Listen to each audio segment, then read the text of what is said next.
Hi, I'm the Book Tart, and I'm going to read to you a not-so-random excerpt from Beth Ciotta's new Steampunk, Her Sky Cowboy. Now, this is an advanced reader copy, and I'd like to thank Beth and Signet Eclipse for the privilege of reading this. The book comes out November 6th. Make sure you check it out. It has a really, really great cover, and I'm definitely buying my own copy to add to my collection. This book is going on my keeper shelf. I loved it. So this is an excerpt from Chapter 4.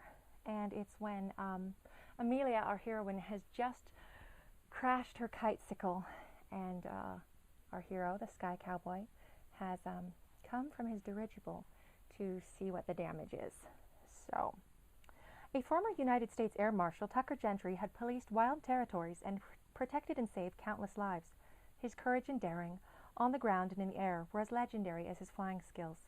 Amelia had been following his adventures and features in the Penny Dreadfuls for years, and most recently through The Informer.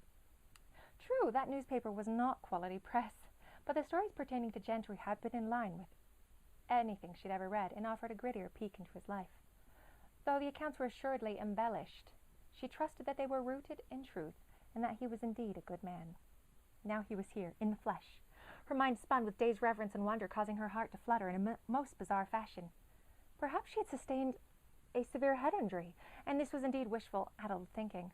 A grand hallucination, yet she could feel the brisk wind upon her cheeks and a painful throbbing in her thigh, could taste blood where she'd bitten the inside of her cheek upon impact. She could smell fuel, tobacco, and bay rum cologne. Surely this was real.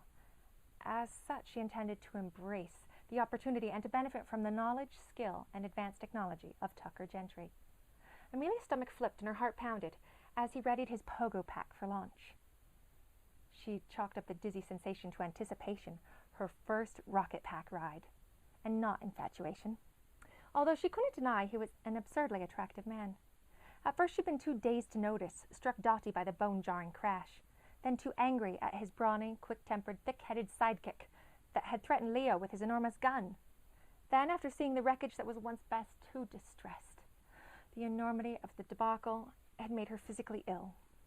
Papa had spent countless hours building the kitesicle, and though Bess wasn't perfect, she was proof of his extraordinary imagination and tireless efforts. Amelia had tried to save her, hoping to regain control in altitude, but she'd failed miserably. She knew Mr. Gentry doubted her ability to repair Bess, but she'd show him. And Papa, put your arms around me and hold on tight.